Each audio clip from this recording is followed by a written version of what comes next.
Good morning students. आज हम हिंदी में कक्षा 5 में पाठ 15 बिसन की दिलेरी, इस पाठ का हम दूसरा भाग पढ़ेंगे। बच्चों, हमने पिछले वीडियो में देखा था इस पाठ में कि बिसन नाम का जो लड़का होता है वो तीतर को लेकर आ रहा होता है और उसके पीछे पीछे किसी के आने की आहट उसे सुनाई दी। तो अब आगे हम देखते हैं कि आहट सुनते ही वह उठकर दौड़ पड़ा।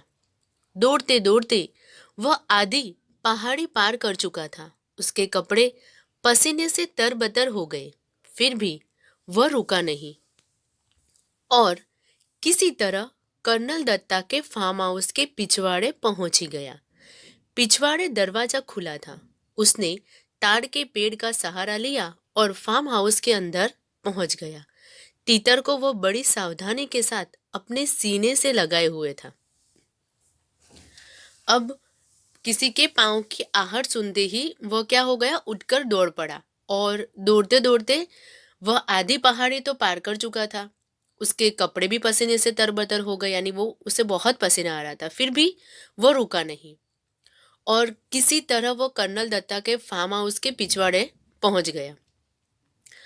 अब पिछवाड़े का जो दरवाजा था फार्म हाउस का वो खुला था, तो उसने क्या किया, ताड़ के पेड़ का सहारा लिया और उससे वो फार्म हाउस के अंदर पहुंच गया और तीतर को वो बड़ी सावधानी के साथ अपने सीने से लगाए हुए था। फार्म हाउस में खामोशी थी। बस रसोई घर से प्रेशर कुकर की सीटी की आवाज आ रही थी। मुर्गियां अभी अपने दड़बे में थी और गुलाबचंद सामने का बरामदा साफ कर रहा था। जैसे ही वो फार्म हाउस के अंदर पहुंचा तो फार्म हाउस में बड़ी खामोशी थी। रसोई घर में से प्रेशर कुकर की सीटी की आवाज आ रही थी, यानी कि कुछ खाना बन रहा था और गुलाबचंद सामने का बरामदा, यानी गुलाबचंद है वो सामने का बरामदा साफ कर रहा था। अचानक कर्नल साहब का अल्सेशन कुत्ता जोर जोर से भौंकने लगा। वह किसी अजनबी को देखकर ही इस तरह भौंकता है। बिशन समझ गया कि शिकारी इधर ही आ रहे हैं। अब ये सब काम हो रहा था, जैसे कि रसोई घर से प्रेशर कुकर की सीटी की आवाज आ रही थी, गुलाबचंद बरामदा साफ कर रहा था। तो अचानक कर्नल साहब का एक अल्सेशन कुत्ता था, वो जोर जोर से भौंकने लगा और वो किसी अजनबी को देखकर ही इस तरीके से भौंकता है। तो भौंकने की कुत्ते की भौंकने की आवाज सुनकर बिशन समझ गया कि शिकारी इधर ही आ रहे, यानी कि जो उसके पीछे पीछे जो शिकारी आ रहे थे वो इस तरफ ही आ रहे हैं।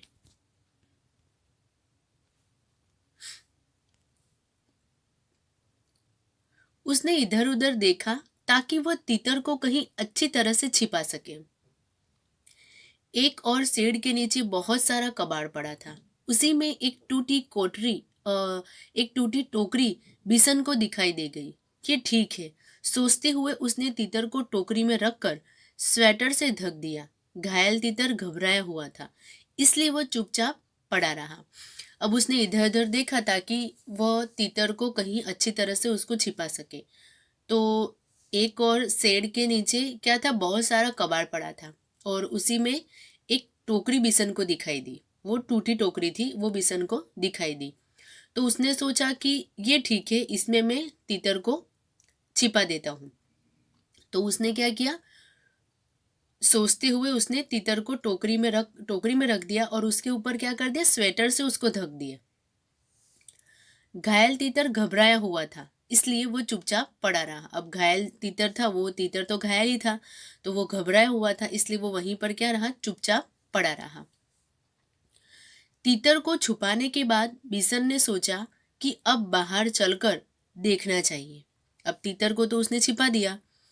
अब छिपाने के बाद उसने सोचा कि अब बाहर चलकर देखना चाहिए, पर वह शिकारियों के सामने भी नहीं पड़ना चाहता था, इसलिए उसने छत पर चढ़कर बैठना ठीक समझा।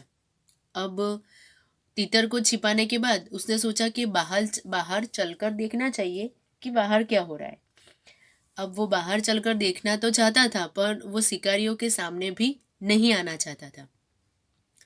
इसलिए उसने छत पर चढ़कर बैठना ठीक समझा। बिना सीढ़ी के छत पर चढ़ना उसके लिए बहुत आसान काम था। वह अक्सर इस शेड की ढलवा छत के सहारे ऊपर चढ़ जाता था। बिसन लकड़ी के खंभे पर बंदर की तरह छलांग लगाकर लटक गया और ऊपर की ओर खिसकते खिसकते छत पर जा पहुंचा। अब छत पर उसे जाना था, तो बिना सीढ़ी के छत पर चढ़ना उसके लिए बहुत आसान काम था, क्योंकि वह अक्सर इस शेड की ढलवा छत के सहारे ऊपर चढ़ जाता था, क्योंकि वो अक्सर इस तरह से ऊपर चढ़ता था। तो बिसन ने क्या किया, लकड़ी के खंभे पर बंदर की तरह छलांग लगाई और लटक गया और ऊपर की ओर खिसकते खिसकते वो छत पर जा पहुंचा। अब छत पर तो वो पहुंच गया। खपरेल की ढलावदार छत थी, इसलिए वह चिमनी के पीछे छिपकर बैठ गया ताकि वह किसी और को दिखाई न दे, लेकिन वह स्वयं सब कुछ देख सके। अब खपरेल की ढलावदार छत कैसी थी? ढलावदार छत थी, इसलिए वह चिमनी के पीछे छिपकर बैठ गया ताकि वह किसी को दिखाई न दे, लेकिन वह किसी को दिखाई न दे, लेकिन वह स्वयं, वो खुद सब कुछ देख सके, वो स्वयं सब कुछ देख सके। इस तरीके से वो छिपकर बैठ गया। उसने देखा कि दो शिकारी इधर ही चले आ रहे हैं और उनको देखकर कर्नल साहब का अल्सेशन कुत्ता जोर जोर से भौंक रहा है। अब उसने देखा कि जो दो शिकारी थे वो इधर ही चले आ रहे हैं और उनको देखकर जो कर्नल साहब का जो कुत्ता था वो भी जोर जोर से भौंक रहा था, क्योंकि वो किसी अजनबी को देखकर भौंकता है।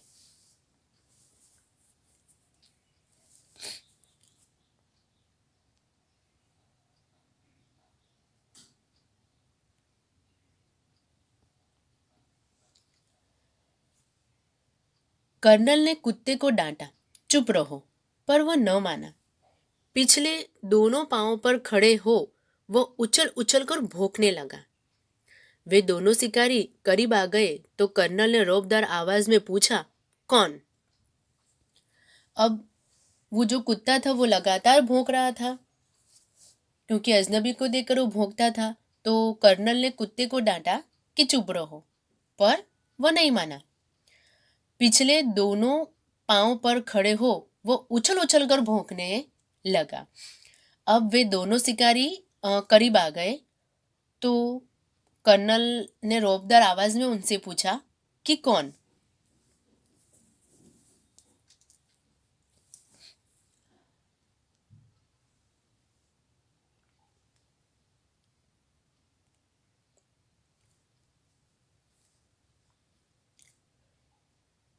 कौन हो तुम? यहाँ किस लिए आए हो? साहब, हम शिकारी हैं, हर साल यहाँ शिकार के लिए आते हैं। अब जैसे ही वो शिकारी करीब आ गए तो कर्नल साहब ने उनसे रौबदार आवाज में पूछा कि कौन हो तुम और यहाँ किस लिए आए हो? तो शिकारी उसका जवाब देते हैं कि साहब, हम शिकारी हैं और हर साल यहाँ पर शिकार करने के लिए, यानी शिकार के लिए आते हैं। अच्छा, तो तुम्ही लोगों की गोलियों की आवाजें गूंज रही थी सुबह से? जी हाँ, हमारे पास लाइसेंस वाली बंदूकें हैं। सरपंच माधो सिंह भी हमें जानता है। तो अब जब उन्होंने बताया कि हम शिकारी हैं और शिकार के लिए आते हैं, तो कर्नल साहब ने उनसे कहा कि अच्छा, तो तुम्ही लोगों की गोलियों की आवाज यहाँ से सुबह से आ रही है, यानी कि गोलियों की आवाज सुबह से गूंज रही है। तो शिकारी कहते हैं कि जी हाँ, हमारे पास लाइसेंस वाली बंदूकें हैं और जो सरपंच, यहाँ के जो सरपंच माधो सिंह हैं, वो भी वो भी हमें अच्छे से जानते हैं। तो तुम हर साल तीतरों का शिकार करते हो? कर्नल ने मजाक सा उड़ाते हुए कहा। तो कर्नल साहब ने, उन्होंने बोला कि हम शिकार के लिए आते हैं। तो कर्नल साहब ने उनसे कहा कि तो तुम हर साल तीतरों का शिकार करते हो? उन्होंने एक मजाक सा उड़ाते हुए उन्हें कहा।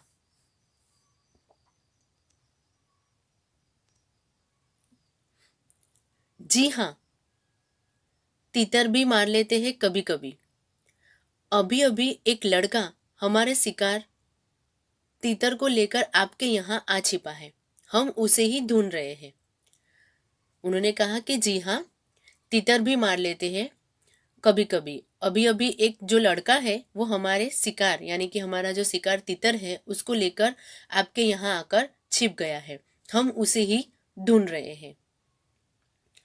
अच्छा, तुम जो इतने सारे तीतर मारते हो उनका क्या करते हो? कर्नल साहब ने पूछा। अब कर्नल साहब ने उनसे पूछा कि उन्होंने कहा कि हम तीतर का शिकार करते हैं। तो कर्नल साहब कहते कि हर साल तीतरों का शिकार करते हो? तो उन्होंने बोला कि जी हाँ, हम तीतर भी मार लेते हैं। तो कर्नल साहब ने पूछा कि तुम जो इतने सारे तीतर मारते हो उनका करते क्या हो? तो शिकारी कहते हैं कि सीधी सी बात है साहब, खाते हैं। दूसरे शिकारी ने जवाब दिया। फिर कुछ रुक कर बोला, अब तो उस लड़के को ढूंढवा दीजिए साहब, वह इधर ही कहाँ वह इधर ही कहीं छुप गया है।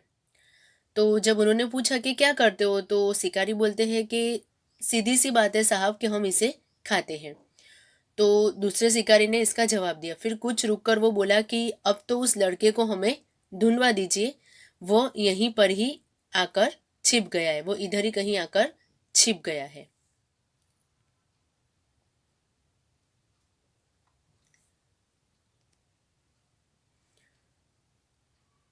तो बच्चों, हमने यहाँ पर देखा कि जो बिसन है वो एक तीतर को लेकर, एक घायल तीतर को लेकर वो वहाँ यहाँ पर आता है और आकर कर्नल दत्ता के फार्म हाउस पर यानी कि छत पर जाकर वो छिप जाता है और तीतर को एक टोकरी में वो रख देता है और उसके ऊपर अपना स्वेटर ढक देता है। तो इस तरीके से वो आकर घायल तीतर को लेकर तीतर की जान बचाता है और वो जो शिकारी है उसे देख जाते हैं और उसके पीछे पीछे कर्नल दत्ता के फार्म हाउस पर पहुंच जाते हैं और फिर वो कर्नल दत्ता को कहते हैं कि हमें उस लड़के को ढूंढवा दीजिए, वो यहीं पर आकर कहीं पर छिप गया है। तो बच्चों, आज हम इतना ही देखेंगे इस पाठ का। अगला जो हिस्सा है यानी कि इस पाठ का जो अगला जो भाग है वो हम लोग नेक्स्ट वीडियो के अंदर पढ़ेंगे। Thank you.